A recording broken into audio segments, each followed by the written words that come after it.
Hello friends, नमस्कार। स्वागत है आप सभी का मेरे यूट्यूब चैनल पे। मैं डॉक्टर सिंह। दोस्तों, आज हम बात करेंगे फिशर के बारे में। उसमें भी हम लोग एक्यूट और क्रॉनिक फिशर के बारे में बात करेंगे। आप लोगों में से कई लोग के डाउट होते हैं, एक्यूट फिशर क्या होता है, क्रॉनिक फिशर क्या होता है, कैसे हम पहचाने एक्यूट फिशर क्रॉनिक में कन्वर्ट हो गया है, क्या क्या सिम्टम आते हैं। आज हम लोग इसी के बारे में डिटेल में बात करेंगे। तो शुरू करते हैं फिशर के बारे में, एक्यूट और क्रॉनिक फिशर के बारे में। उससे पहले हम लोग बात करेंगे फिशर होता क्या है। तो सामान्य भाषा में कहा जाए, फिशर का मतलब होता है एक कट लग जाना। जब व्यक्ति मलत्याग करने के लिए जोर लगाता है, स्ट्रेन करता है, तो स्पेशली जो इसका कारण, वैसे तो कारण कई सारे होते हैं, लेकिन 80% केसेस में देखा जाता है हार्ड स्टूल इसका कारण होता है, जिसके वजह से गुदा द्वार में एक कट लग जाता है, एक लंबा सा चीरा लग जाता है। जैसे कि इस डायग्राम में हम लोग समझेंगे।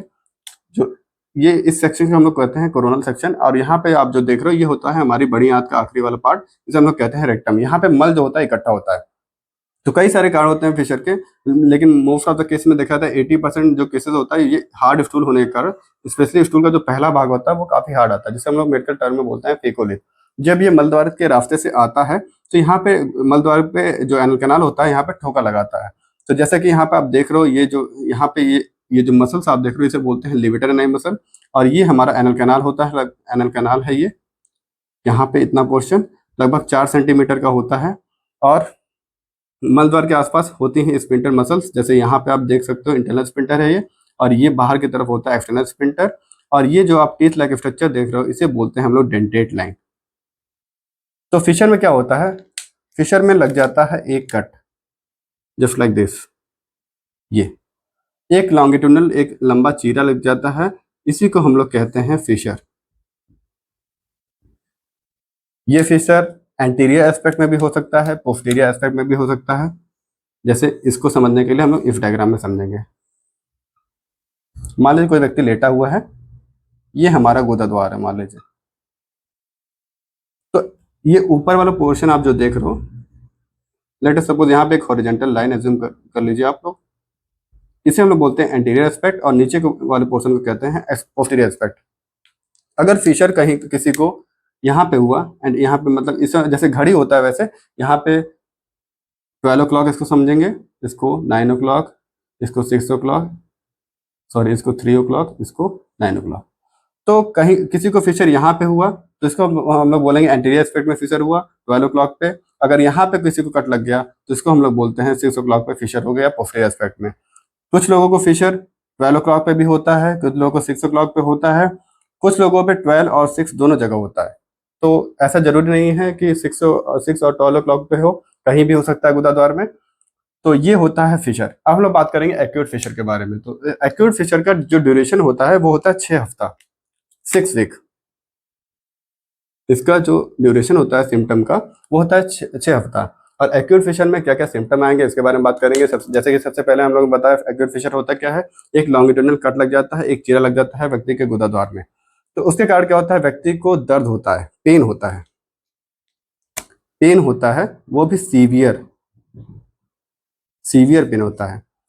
स्पेशली जो पेन होता है व्यक्ति जिन्हें भी फिशर की समस्या होती है वो फील करते होंगे, जब भी वो मलत्याग करने के बाद आते हैं तो उनको जो होता है पेन जो होता है बहुत ही ज्यादा दर्द होता है मलत्याग करने के बाद।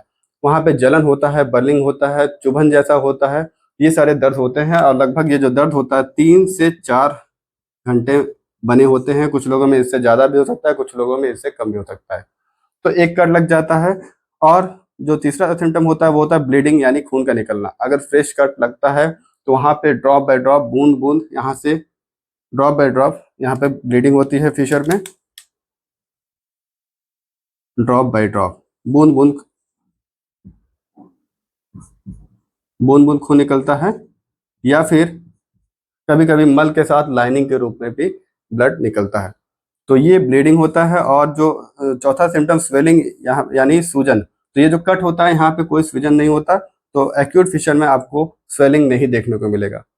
तो अगर ये सारे सिम्टम अगर आपको 6 हफ्ते तक रहते हैं, 6 हफ्ते से कम तक रहते हैं, तो वो फिशर कहलाता है एक्यूट फिशर।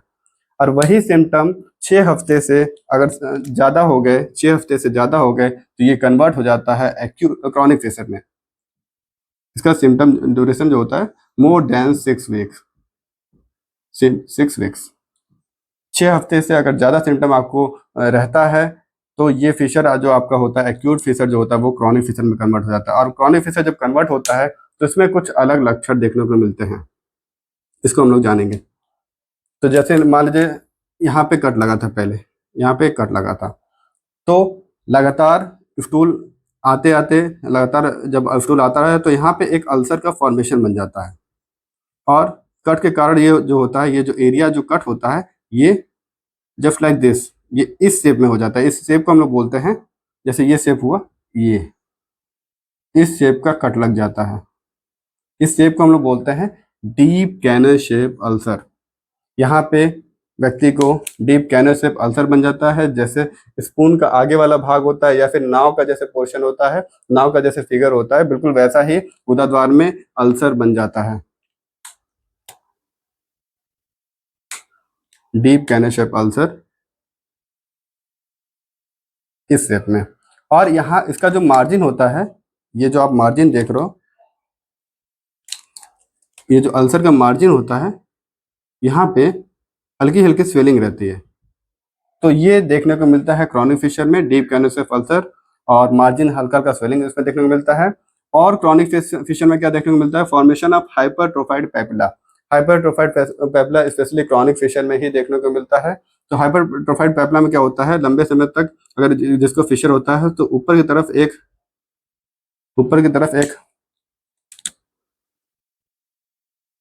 टिश्यू का स्ट्रक्चर बन जाता है, मास लाइक स्ट्रक्चर, जिसको हम लोग बोलते हैं हाइपरट्रोफाइड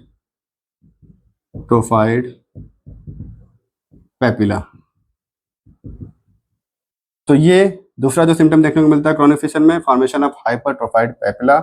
और नीचे की तरफ जो होता है, जो फिशर का नीचे की तरफ आप जो देख रहे हो, यहाँ पे एक स्किन टैग बन जाता है, एक बिल्कुल स्किन के जैसा एक लटकता हुआ स्ट्रक्चर बन जाता है, जिसको हम लोग बोलते हैं स्किन टैग। इसको हम लोग सेंटिनल टैग भी कहते हैं। कुछ लोग कंफ्यूज हो जाते हैं, उनको लगता है उनको पाइल्स की समस्या होती है, लेकिन पाइल्स जो होता है, स्पेशली एक्सटर्नल पाइल्स की बात करें तो वो अलग होता है, उसके सिम्टम अलग होते हैं। और यहाँ स्किन टैग जो होता है ये अलग होता है, बिल्कुल स्किन की तरह यहाँ पे एक नीचे की तरफ स्किन टैग बन जाता है। और क्या होता है, चौथा जो सिम्टम देखने को मिलता है क्रॉनिक फिशर में, वो है स्पाज्म ऑफ स्फिंक्टर मसल्स। इसका मतलब हुआ जो आसपास गुदाद्वार के आसपास जो स्फिंक्टर मसल्स होती है, जो मैंने आपको बताया था, इंटरनल स्फिंक्टर, एक्सटर्नल स्फिंक्टर, इसमें स्पाज्म हो जाना। तो इसमें ये जो होता है क्रॉनिक फिशर में ही देखने को मिलता है। लंबे समय तक दर्द होने के कारण, लंबे समय तक पेन होने के कारण क्या होता है, व्यक्ति मलद्वार अपना सिकोड़ता है। तो सिकोड़ने की वजह से क्या होता है, मान लीजिए इस फिगर में आप देखो, मान लीजिए ये मलद्वार है,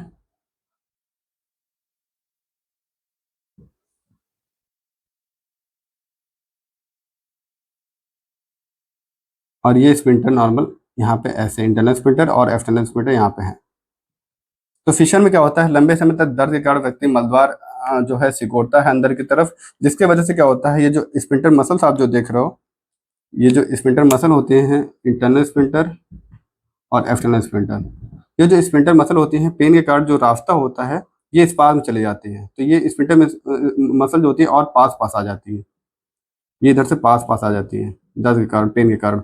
इसी को हम लोग बोलते हैं स्फिंक्टर स्पाज्म। तो ये जो एनल कैनाल जो रास्ता होता है, एनल कैनाल का जो गुदाद्वार का मल निकलने का रास्ता होता है, ये छोटा हो जाता है because of spasm of internal और एक्सटर्नल स्फिंक्टर्स। तो ये जो रास्ता होता है ये छोटा हो जाता है, जिसकी वजह से काफ़ी व्यक्ति को स्टूल पास करने में समस्या होती है। तो ये सारे सिम्टम देखने को मिलते हैं, फिशर एक्यूट से क्रॉनिक में कन्वर्ट हो जाता है। तो अगर वीडियो अच्छा लगा हो तो लाइक शेयर सब्सक्राइब करिएगा। और अगर आपको मलद्वार संबंधित कोई भी बीमारी होती हो तो सबसे पहले आप नज़दीकी डॉक्टर से कंसल्ट करें। स्क्रीन पे दिए गए नंबर पे कॉल करके आप मेरे से भी बात कर सकते हो। बहुत बहुत धन्यवाद।